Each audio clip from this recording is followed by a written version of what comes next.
Helen Clark was a great role model and inspiration for women, as she believes that having a critical mass of women in leadership and decision-making positions is positive for human development in all countries, whether developed or developing, and whether countries are living in peace, recovering from conflict, or in the process of a democratic transition.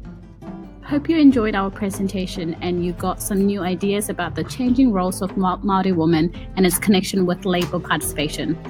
Thank you for listening and have a good day. This is Aroha Groups. The following stats will further demonstrate how the changing of roles of women in Māori culture from the context of Labour participation. Labour participation present the section of working population that age group of 16 to 64, the currently employed or seeking employment. From the last 2 decades until June 2016, the women labour force participation rate rose steadily from 54.6 to 64.5%. In contrast, male participation has been relatively flat, fluctuating at around 74%. There are two possible explanations for the upsurge. There is a change in women's role in the household, which is likely that woman replaces their male partner as the main income earner. And also, there might be more women also go into part-time employment on top of their main duty for childcare. Employment has far-reaching and positive outcomes for women and their families. In 1986, the common result for women being home is to look after the children, that is at 21.6%. Towards the end of 2016, the figure had fallen to 13.9%, with studying being a more common reason than the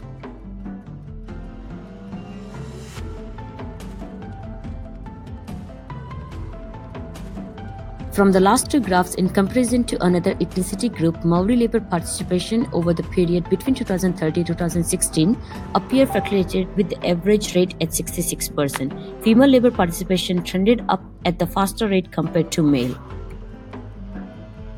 What does the shift mean in connection with power and ideology? The upward trend of Māori women labour participation signals the shift of power from male domination and lean towards equality.